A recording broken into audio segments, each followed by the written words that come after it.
Europe 1. Le grand direct de l'actu avec Jean-Marc Morandini. De plus en plus de Français tentent donc de quitter la sécurité sociale au profit d'une assurance privée européenne moins chère et remboursant mieux. Notre invité de 10h45 est Laurent. Bonjour. Bonjour Jean-Marc. Vous êtes patron d'une entreprise de 20 personnes spécialisée dans le conseil informatique à Paris. Vous êtes administrateur anonyme d'un blog dont le titre est explicite. Ça s'appelle tout simplement « Je quitte la Sécu ». Alors question aujourd'hui, pourquoi avez-vous décidé de quitter la Sécu ? Alors j'ai quitté déjà il y a 2 ans. Tout simplement parce que j'ai constaté qu'il y avait des hausses de cotisations qui étaient annoncées et qui se sont avérées exactes, même pire que prévu. On l'a tous un peu senti. Et ces hausses représentaient dans mon cas 65% de hausse à revenu identique. Donc je ne pouvais pas équilibrer mon budget. Donc c'était impossible pour vous d'équilibrer le budget, mais normalement on n'a pas le droit de quitter la Sécu, on est obligé de cotiser. Alors depuis 92, François Mitterrand a signé une directive européenne, c'est un traité qui a engagé la France sur la libéralisation du marché des services. C'était transposé par Jospin dans un décret en 2001. Voilà. Donc, depuis 2001, on a le droit en France de s'assurer à une assurance privée externe. Ce qui est obligatoire, c'est l'assurance. Il faut être obligatoirement assuré, comme pour une voiture. Par contre, ce n'est pas obligatoirement en France. Je précise qu'il y a des juristes qui contestent cette analyse, qui contestent votre analyse. Ça fait 20 ans que ça dure. Voilà. Aujourd'hui, donc, vous êtes assuré ailleurs qu'à la sécurité sociale. Exactement. À l'étranger ? Exactement. En Angleterre, une assurance privée anglaise. Et ça vous coûte moins cher que la Sécu ? Ça me coûte un forfait. C'est-à-dire qu'avant, la Sécu, la partie maladie me coûtait environ 15% de mes revenus. Ouais. Donc plus je gagnais, plus je payais. Là, je paye 350 €. Et vous êtes aussi bien remboursé ? Alors mieux, parce que je n'ai plus besoin de mutuelle. Avant, rien que la mutuelle me coûtait 350 €. Là, pour le prix d'une mutuelle, j'ai la Sécu plus la mutuelle. Mais la Sécu, c'est une façon aussi d'être solidaire tous ensemble, d'être solidaire avec les autres Français. Est-ce que vous, c'est pas finalement une forme d'individualisme en disant moi j'en ai rien à foutre des autres, moi je prends une assurance pour moi tranquillement en Grande-Bretagne, et puis les autres qui se débrouillent. Alors la solidarité, c'est l'impôt. La solidarité est payée par l'impôt. Je paye mes impôts, cet impôt sert à payer la CMU, les logements pour les SDF, etc. L'assurance maladie est payée par des cotisations, c'est une assurance. Moi, je n'ai pas à être solidaire avec mon voisin qui fait du ski, qui se fait une entorse et qui va être arrêté maladie pendant 60 jours et lui payer son arrêt maladie. C'est lui qui a fait son choix. Je n'ai pas à être solidaire avec ça. C'est un accident. Par définition, un accident, c'est pas un choix. Il l'a quand même choisi là. Il a été faire du ski, il l'a choisi. Oui, donc, les comportements à risque, vous savez qu'il y a des gens, il y a des gens qui sont malades, il y a des gens qui ont des cancers, il y a des gens qui ont des maladies. Tout à fait. Ça, c'est la solidarité. Et là, vous dites, moi, je suis pas solidaire. Ah bah si. Mais non, puisque vous cotisez pas à la Sécu. Je suis solidaire par l'impôt. Mais pas par la sécurité sociale. Pas par la sécurité sociale. Non. J'ai une assurance privée qui, elle, paye la sécurité sociale. Ouais. Un mot, vous avez parlé de votre assurance, 350 €, c'est par quoi ? C'est par quoi ? C'est par mois. Par mois, 350 € par mois pour ça. Aujourd'hui, vous avez un site qui s'appelle donc Je quitte la Sécu. Vous êtes administrateur de ce site. Il y a beaucoup de gens qui veulent quitter la Sécu. Aujourd'hui, sur mon site, j'en suis à 300 000 visites, donc il y a effectivement du monde. J'ai aussi écrit un livre qui porte le même nom, Je quitte la Sécu, qui se vend assez bien. Et aujourd'hui, on estime qu'il y a environ 60 000, ce qu'on appelle des libérés de la Sécu, des gens qui sont sortis du système. Mais vous comprenez que ça puisse choquer, qu'on ne soit pas solidaire ? C'est pas encore une fois, c'est pas une question de solidarité. Aujourd'hui, c'est la loi. Je respecte la loi. Les organismes de sécurité sociale, donc les caisses primaires d'assurance maladie, le RSI pour les indépendants, la MSA pour les agriculteurs, sont des organismes privés. Les gens qui travaillent dedans ne sont pas des fonctionnaires, ce sont des salariés privés. Et aujourd'hui, on dit qu'il ne faut pas privatiser la Sécu, mais elle est déjà privatisée, elle est déjà gérée par des organismes privés. Sauf que ces organismes privés ont été désignés par l'État sans mise en concurrence. On va au standard d'Europe 1, 39-21. Bonjour Béatrice. Bonjour Jean-Marc, bonjour à votre invité. Bienvenue sur Europe 1. Vous entendez Laurent là, qui nous explique sa situation depuis tout à l'heure. Qu'est-ce que vous en pensez ? Moi, je suis tout à fait d'accord avec lui. J'étais enseignante en droit du travail il y a quelques années et il était déjà possible de ne pas être affilié à la sécurité sociale.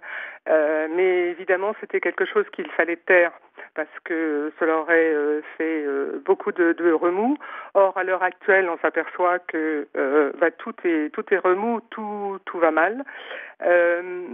Quand on nous dit que la sécurité sociale est déficitaire, mais pourquoi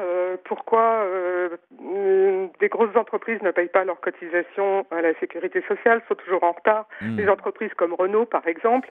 Moi, j'ai un autre problème à vous soumettre. Les mutuelles étudiantes. Les mutuelles étudiantes, comme la LMDE, la SMEREP, laissent les jeunes sans sécurité sociale à la fin de leurs études. Je suis présidente adjointe d'une association qui s'appelle 24 heures vitales. Mathias est décédé parce qu'il n'avait pas de carte de sécurité sociale.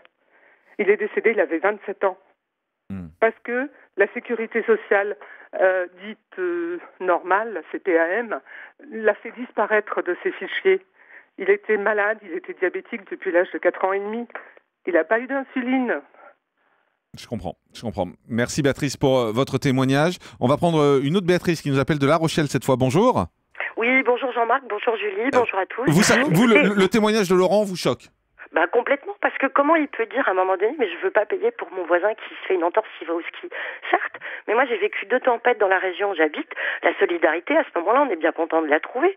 Il faut pas attendre qu'il y ait une tempête pour penser à son voisin, penser à l'autre, penser à... Enfin, à un moment donné, il faut penser à son voisin plutôt qu'à soi-même. Et si on est dans une entraide et on s'en sortira mieux.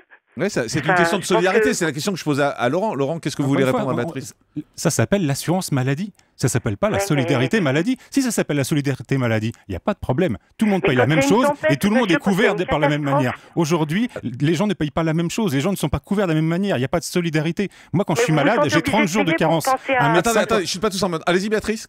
Vous vous sentez obligé de payer pour penser au confort au bien-être de vie de son voisin, de son prochain, quel qu'il soit, de l'inconnu dans la rue qui a besoin de, je sais pas, un mouchoir, une pièce de 1 euro. Enfin, faut arrêter. On est dans une société où on est tellement individualiste qu'on en mourra peut-être à terme. Je pense qu'il faut se serrer les coudes un petit peu les uns les autres.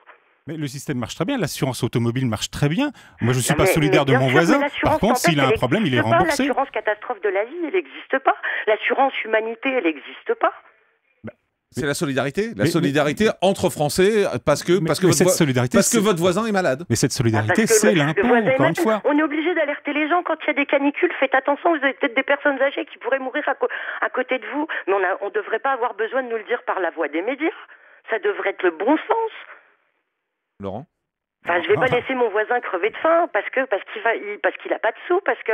je vous rassure, je laisse pas mon voisin crever de faim. D'ailleurs, je m'en occupe. C'est une petite grand-mère et je m'en occupe très bien. Mais encore une fois, il n'y a pas besoin de loi pour ça. Il n'y a pas besoin de loi pour ça. Mais là, ce que je veux dire, c'est que si on veut faire un système solidaire, il n'y a pas de souci. Il faut que tout le monde paye la même chose et tout le monde soit remboursé de la même chose. Et aujourd'hui, ce n'est pas le cas. Non, un système solidaire, c'est que les plus riches payent pour les plus pauvres. C'est pas que tout le monde paye la même chose. Oui, mais au moins, ils sont tous couverts de la même manière. On paye tous le même pourcentage, d'accord? Oui. Et c'est pas le cas aujourd'hui. Un député paye 0,5% de son indemnité parlementaire pour ses cotisations maladie. Moi, j'en paye 15. Un salarié en paye 22. On ne paye pas la même chose.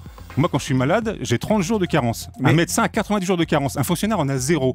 On n'est pas couvert de la même manière. Mais vous vous rendez compte que si tout le monde fait comme vous, le système s'écroule? Ah non, parce qu'il paraît qu'on n'est pas beaucoup. Justement, mais si tout le monde fait comme vous, le système s'écroule. Mais non, ça l'obligera à se réformer. Quand on disait France Télécom avait le monopole et était trop cher, les gens sont sortis de France Télécom et finalement France Télécom s'est pas écroulé, France Télécom s'est rénové. Merci Laurent d'avoir été avec nous. Laurent, donc patron d'une entreprise de 20 personnes dans le conseil informatique, administrateur d'un blog Je quitte la Sécu et qui a écrit un livre également qui s'appelle Je quitte la Sécu. Merci d'avoir été avec nous en direct sur Europe 1. Le grand direct des médias, Jean-Marc Morandini.